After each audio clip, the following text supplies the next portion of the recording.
الحمدللہ رب العالمین الصلاۃ والسلام علی سید الانبیاء والمرسلین اما بعد فاعوذ باللہ من الشیطان الرجیم بسم اللہ الرحمن الرحیم۔ سب سے پہلے میرے تمام سننے والوں کو السلام علیکم ورحمۃ اللہ وبرکاتہ۔ میری آج کی گفتگو کا موضوع ہے قال رسول اللہ صلی اللہ علیہ وآلہ وسلم انا اولها والمہدی وسطها والمسیح آخرها۔ میں اس امت کے شروع میں ہوں، امام مہدی درمیان میں ہے اور حضرت عیسیٰ علیہ السلام آخر میں ہے۔ حضور نبی کریم صلی اللہ علیہ وآلہ وسلم نے فرمایا بھلا ایسی امت کیسے ہلاک ہو سکتی ہے جس کے شروع میں درمیان میں مہدی اور آخر میں حضرت عیسیٰ علیہ السلام ہوں۔ اس حدیث پاک کا ذکر مشکات صفحہ نمبر 583 میں کیا گیا۔ اس حدیث کا مفہوم یہ ہے کہ امام جعفر صادق اپنے باپ امام باقر سے اور وہ اپنے دادا سے روایت فرماتے ہیں کہ میں جد کے ضمیر امام جعفر کی طرف ہی لوٹ رہی ہے۔ اس اسناد کو محدثین یعنی سونے کی زنجیر کہتے ہیں کہ حضور نبی کریم صلی اللہ علیہ وآلہ وسلم نے ارشاد فرمایا خوش ہو جاؤ، لوگوں کو خوشخبری سنا دو کہ میری امت کی مثال بارش کی سی ہے۔ یہ نہیں کہا جا سکتا کہ پچھلی اچھی ہے یا اگلی یعنی ساری ہی اچھی ہے۔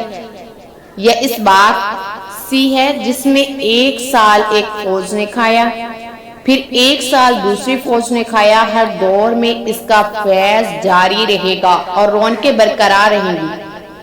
ہو سکتا ہے کہ آخری فوج چوڑائی میں زیادہ چوڑی، گہرائی میں زیادہ گہری، حسن میں زیادہ اچھی ہو، اگرچہ فضیلت تو صحابہ کرام کو حاصل ہے، لیکن جس قدر عملی کام مثلا علم، حدیث، تفسیر، فقہ، مدارس، مساجد کا سلسلہ بعد میں قائم ہوا، ظاہر ہے پہلے ادوار میں نہ تھا۔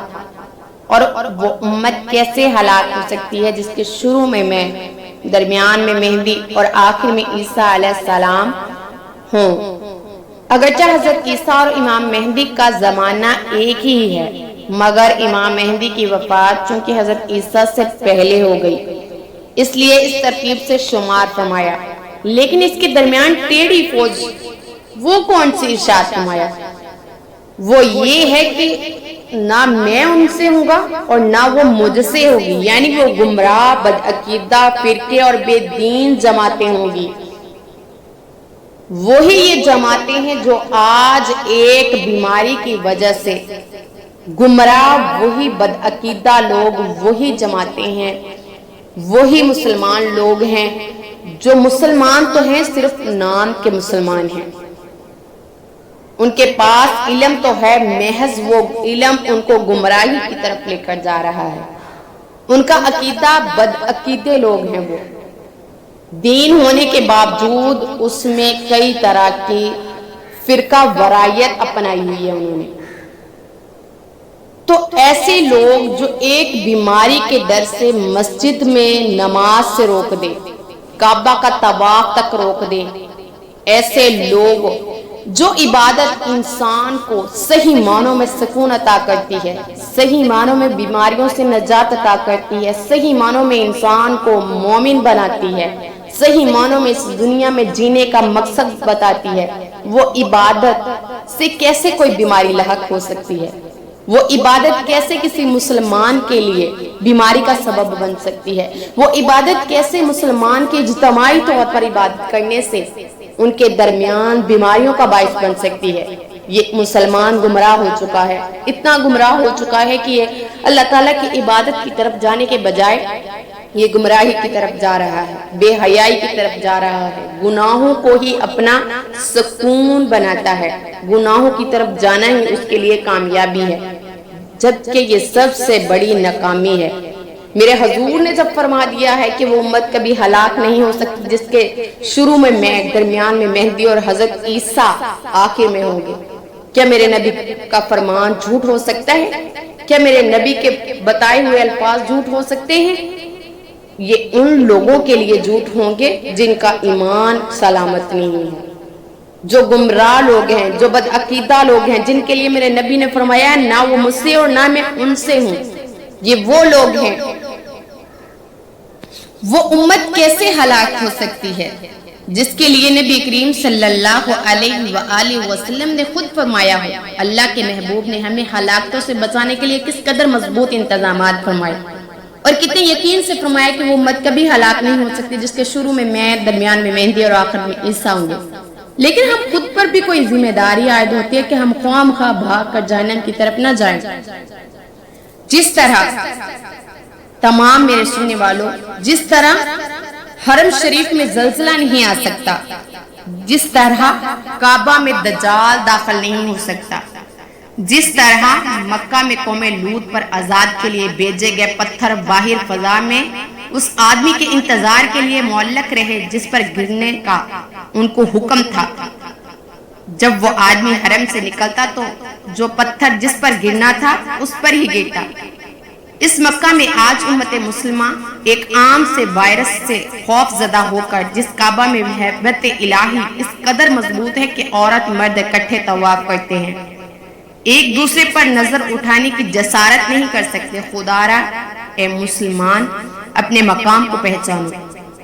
تمہاری ثابت قدمی دیکھ کر تو باقی مذاہب نے اسلام قبول کرنا تھا، اور تم اس قدر بے یقین ہو گئے کہ جس کا کعبہ ہے، جس نے تم کو عبادت کے لیے پوری دنیا کے انسانوں سے اپنے گھر کے طواف کے لیے منتخب کیا ہے، کیا وہ تمہاری حفاظت نہیں کر سکتا؟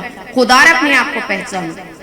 ایک مسلم کی طاقت یہ ہے کہ وہ آج سے 14 سال قبل اس پتھریلی سرزمین عرب کی ہلنے پر اپنے نافذ کردہ عدل و انصاف کی یاد دہانی کے سلسلے میں اس پر ضرب مارے اور آج تک اس زمین عرب پر زلزلہ نہ آیا، تو کیا ہم اپنے پختہ ایمان، اعتقاد اور عمل اور افکار سے اس عام کرونا وائرس کو نصب و نابود نہیں کر سکتے؟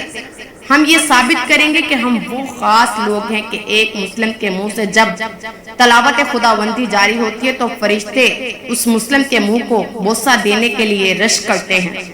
جب یہ مسلمان اللہ اکبر منہ سے کہتا ہے تو شیطان کوسوں میلوں دور چلا جاتا ہے۔ جب یہ مسلم فراغ دلی سے اپنے مسلم بھائی کو گلے لگاتا ہے اور مصافحہ کرتا ہے تو اللہ ان کے اس ادا کو دیکھ کر دونوں کے سابقہ گناہوں کو دھو ڈالتا ہے۔ تو آج کہتے ہیں کہ اس بیماری کے ڈر سے نہ تو کسی نے کسی سے سلام لینا ہے اور نہ ہی کسی کو گلے لگانا ہے اور زیادہ بات بھی نہیں کرنی۔ یہ مسلم جب جمعہ کے وقت مسجد میں اجماعی امہ کے ساتھ شمولیت کرنے کے سلسلے میں مسجد کے دروازے پر قدم رکھتا ہے تو فرشتے اس کی مسجد میں آنے والے وقت کے لحاظ سے سونے چاندی کے اوراق پر حاضری لگانے کے سلسلے میں آدمی کا نام تحریر کرتے ہیں۔